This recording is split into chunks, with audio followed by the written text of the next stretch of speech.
Hey y'all, come look at this. वैसे तो मैंने कब से सोची थी वीडियो बनाने की, लेकिन किसी कारणवश बना नहीं पाया।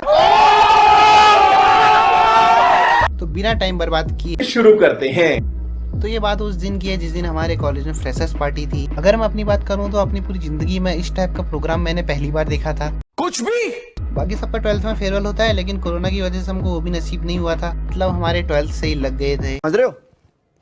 समझ रहे हो आप?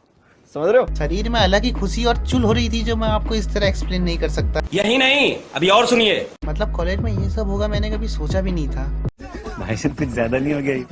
मतलब कुछ भी। तो कहानी शुरू होती है यहाँ से। तो मेरे जो दो दोस्त थे, मतलब मैं जिनके साथ ज्यादातर घूमता फिरता हूँ, तो उन दोनों ने आने से साफ मना कर दिया, लेकिन मैंने जैसे तैसे उनको मनाकर फ्रेशर्स पार्टी के लिए राजी किया।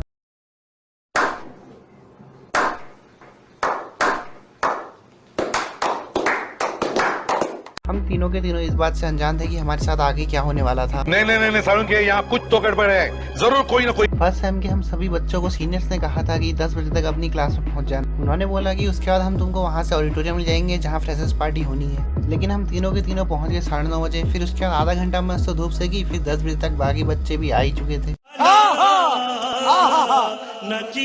वैसे तो फ्रेशर्स पार्टी ऑडिटोरियम में थी, लेकिन पहली बार अपनी क्लास ढूंढने में हमको आधा घंटा लग गया था। तो बिना किसी की मदद के अगर हम ऑडिटोरियम ढूंढते तो शायद पूरा दिन लग जाता। चल झूठा। जहाँ तक मुझे याद है, एक 3rd सेम का सीनियर आया था 9:45 बजे के करीब। वो बोला, फर्स्ट सेम के बच्चों मेरे साथ चलो, और कुछ बच्चों को लेकर चल दिया। मतलब लिटरली हम तीनों को पता ही नहीं चला कि वो कहाँ को चला गया। अच्छा, तो हर क्लास में कुछ बच्चे ऐसे जरूर होते हैं जिनको गूगल मैप से भी ज्यादा नॉलेज होती है।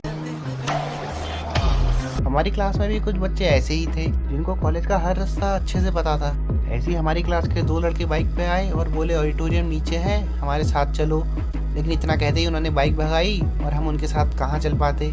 देखा आपने लापरवाही का नतीजा है। लेकिन चलो, उनसे हमको इतना तो हिंट मिल लगी ऑडिटोरियम नीचे को है। फिर हमने चलना स्टार्ट किया और जैसे ही हम कुछ दूरी पे गए थे, हमने पीछे मुड़ के देखा तो पीछे से हमारे मैथ्स के टीचर आ रहे थे। अभी मजा आएगा ना भिड़ो। उनको देखते ही हम तीनों वहीं पे खड़े हो गए। हमने सोचा इन्हीं के साथ चलते हैं, इनको रास्ता भी मालूम होगा और ये हमको वहां तक पहुंचा भी देंगे। जैसे ही वो हमारे पास पहुंचे, हमसे बोले कि रुक क्यों गए, आज फ्रेशर्स पार्टी में आने का विचार नहीं है क्या? फिर मैंने बोला कि सर हम भटक चुके हैं, हमको रास्ता दिखाइए। इतना बोलते ही सर ने कहा कि मैं हूँ ना, मेरे साथ चलो, मैं दिखाता हूँ तुमको रास्ता। फिर हम सर के साथ ऑडिटोरियम पहुंचे। वहाँ हमने देखा कि हमारी क्लास के पास 15 से 20 बच्चे ही बैठे हैं। बाकियों का कुछ पता नहीं और सबको आते आते ही 11 बज गए। फिर प्रोग्राम की शुरुआत हुई। 2 सीनियर सबके पास जाके उनको नंबर देने लग गए। आप दो ना। और ये मत समझना कि अपना नंबर देने लग गए, उन्होंने रैंडमली नंबर देना शुरू किया। चीटिंग करता है तू। जैसे 1 2 3 4 इस टाइप के नंबर। अब क्योंकि हम तीनों साथ में बैठे थे तो हमको नंबर भी साथ में मिले, जैसे 22 23 24। हमको उनकी प्लानिंग के बारे में तब पता चला जब आगे से एंकर ने माइक में अनाउंसमेंट की। उस वक्त मेरे दोनों दोस्त मुझे ऐसे देख रहे थे जैसे मैं टेररिस्ट होऊंगा। कुछ भी वो दोनों तो एंकर की बात सुनते ही घर जाने के लिए खड़े हो गए थे, लेकिन मैंने जैसे तैसे जी जान लगा के उनको रोका। अब आप लोग सोच रहे होंगे कि एंकर ने ऐसा क्या बोला जब मेरे दोनों दोस्त सब कुछ छोड़ छाड़ के घर जाने के लिए तैयार हो गए।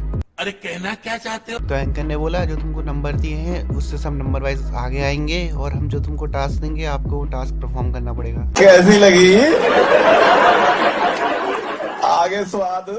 अगर हम तीनों की बात की जाए तो हम तीनों आज तक अपनी जिंदगी में कभी स्टेज पे गए ही नहीं, तो हमारे लिए काला पानी की सजा से कम नहीं था। गजब बेइज्जती है। क्योंकि तब आगे जाने से पहले ही दिमाग में इतने ख्याल आ जाते थे कि आपको मैं क्या बताऊं। ऐसा आप में से भी बहुत लोगों के साथ होता होगा। एंकर का इतना बोलते ही हम तीनों ने अपनी सुई छोड़ी और बच्चों के बीचों बीच में जाके बैठ गए। बहुत तेज हो रहा है। क्योंकि तब मेरे दिमाग में यही चल रहा था कि झुंड में ही सुरक्षा है। हम मालूम है तेरे बाप को मत। प्रोग्राम जैसे जैसे शुरू हुआ, सीनियर्स ने 1 से 5 तक के बच्चों को आगे बुलाया।